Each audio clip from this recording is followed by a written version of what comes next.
Signature 6 சேனலுக்கு உங்களை அன்போடு வரவேற்கின்றேன். இன்னைக்கு நம்ம இந்த வீடியோல என்ன பார்க்க போறோம் அப்படின்னா, நம் இல்லத்தில் பிரம்மஸ்தானம் என்பது முக்கிய ஸ்தானம். பிரம்மஸ்தானம் என்றால் அது ஹால் என சொல்லப்படும் இடமாகும். நம் இல்லத்தில் அந்த இடத்தை வசிக்கும் கிரகம் என்ன கிரகம் அப்படின்னா புதன் கிரகம் ஆகும். அந்த புதன் கிரகம் அங்கே வசிப்பதினால் அங்கே நாம் சூட்சமான முறையில் ஒரு விஷயம் அங்கே செய்தால் நமக்கு அந்த பிரம்மஸ்தானம் என்பது மிகவும் சுபீட்சமாகவும் மகிழ்ச்சியாகவும் இருப்பதற்கு காரணமாக இருக்கும்.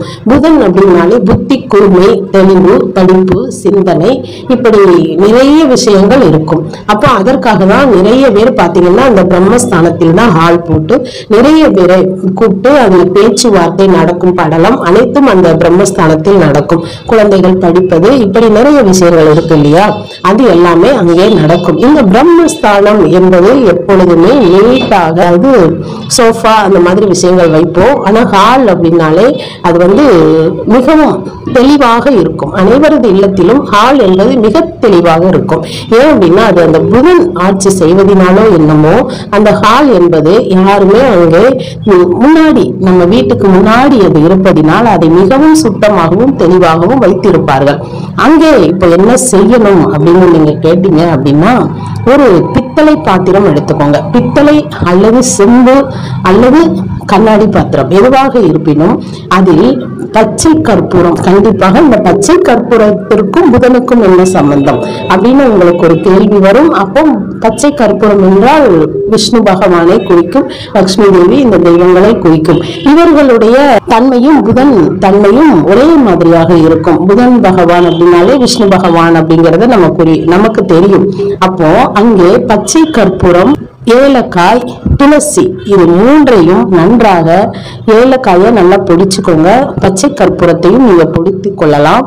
அடுத்து இந்த துளசியை இலை இலையாக எடுத்து அதுல போட்டு வச்சுட்டு நிறைய, ஒரு செம்பு எடுத்தாலும் சரி, ஒரு டம்ளர் எடுத்தாலும் சரி, இதில் நிறைய நல்ல தண்ணி, நீர் நிரப்பி வடிகட்டின தண்ணி, நன்றாக நல்ல தண்ணி, நாம் குடிக்கும் நீர் எடுத்து இந்த மூன்றையும் அதில் கலந்து நீங்க அந்த ஹாலில் ஏதாவது ஒரு இடத்துல, மேலே அல்லது தரையில் எங்காவது ஓர் இடம், அது அந்த கிழக்கு வடகிழக்கு பகுதியாக இருப்பின் மிக மிக நல்லது இந்த தண்ணி வைக்கின்ற இடம்.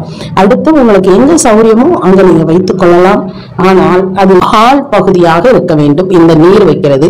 ஏற்கனவே நீங்க பூஜை அறையில இந்த நீர் வச்சிருப்பீங்க. ஆனால் இது பிரம்மஸ்தானத்தில் புதன் சம்பந்தப்பட்ட இடத்தில் விஷ்ணு பகவான் வசிக்கின்றார். அந்த புதன் சம்பந்தப்பட்ட அந்த ஹால் அப்படிங்கிற இடத்துல பிரம்மாண்டமான விஷ்ணு பகவான் ஆதிக்கம் செய்கின்றார். அதற்காக, அதாவது ஒவ்வொரு திசையிலும் ஒவ்வொரு தெய்வங்கள் ஆட்சி செய்யும் சூட்சமமான முறை இது. இது நிறைய பேருக்கு தெரியும், நிறைய பேருக்கு தெரியாமல் இருக்கும். அப்படின்னால இந்த விஷயம் தெரியாதவங்களுக்கு பயனுள்ளதாக இருக்கும். அப்போ இந்த நம்ம பச்சை கற்பூரம், ஏலக்காய், அந்த துளசி அதெல்லாம் நிறைந்த அந்த நீர் பாத்திரம் அங்கே இருக்கும் பொழுது அங்கே மகிழ்ச்சி உங்களுக்கு ஏற்படும். பண வரவு வந்து கொண்டே இருக்கும். நிறைய சந்தோஷங்களும் பணமும் பொருளும் இப்படி நமக்கு ஒரு சண்டை சச்சரவுகள் வராமல் இருக்கும். குடும்பத்தில் அதுதானே முக்கியம். நம்ம மொத்தமா உட்காரணும்னா எங்க வருவோம்? ஹால்ல உட்காருவோம். நம்ம பேசிக்கொண்டிருக்கும் போதே நமக்கு ஏதோ ஒரு விவாதம் வந்துவிடும். இது அனைத்தையும் தவிர்க்கும் இந்த நீர் உங்களுக்கு சந்தோஷத்தை கொடுக்கும். உங்கள் கணவருக்கு நல்ல ஒரு பண வரவை கொடுக்கும். நீங்க ஏதாவது தொழில் செய்தால் கூட உங்களுக்கும் நல்ல பண வரவு கொடுக்கும். அந்த ஹால்ல அது இருப்பின் உங்கள் குடும்ப மொத்த நபருக்கும் அது பயனுள்ளதாக இருக்கும். நீங்க செய்து பாருங்கள். இது பித்தளை ஏன் சொல்றோம் அப்படின்னா, பித்தளை புதனின் உலோகம் பித்தளை ஆகும். அதனால அது பித்தளையில் வைக்கும் பொழுது இன்னும் விசேஷமாக இருக்கும். சரி, எங்ககிட்ட பித்தளை இல்லை அப்படின்னா செம்பு வைக்கலாம். செம்பு சூரியனின் அம்சமாகும். சில பேர் சொல்றீங்க புதன் சூரியன் எங்களோட ஜாதகத்துல சேர்க்கையாக இருக்கு அப்படின்னா நீங்க அது ரெண்டையும் சேர்த்து நீங்கள் பயன்படுத்தலாம், தவறு கிடையாது. இப்படி நீங்கள் இந்த ஹாலில் பிரம்மஸ்தானத்தில் ஏலக்காய், பச்சை கற்பூரம், துளசி இது எப்ப மாத்தணும் அப்படின்னு நீங்க கேட்பீங்க. வாரம் 2 முறை மாற்றிக்கொள்ளலாம். அல்லது வாரம் நன்றாக இருக்கின்றது நீர், எந்த ஒரு சேதாரம் இல்லை, என் வீட்டுல ரொம்ப கெட்ட சக்தி இல்லைன்னா நீர் அப்படியே இருக்கும். அப்படின்னா, அதாவது அப்படியே இருக்கும்னா அந்த நறுமணம் இருக்கும், குறையும், ஆனா நறுமணத்தோடு இருக்கும். அப்படின்னா அது அப்படியே இருக்கட்டும். கொஞ்சம் ஒரு மாதிரியாக நீர் இருக்கு அப்படின்னா அதை நீங்க வாரம் 2 முறை மாற்றிக்கொள்ளலாம் அல்லது அப்படியே இருக்கலாம்.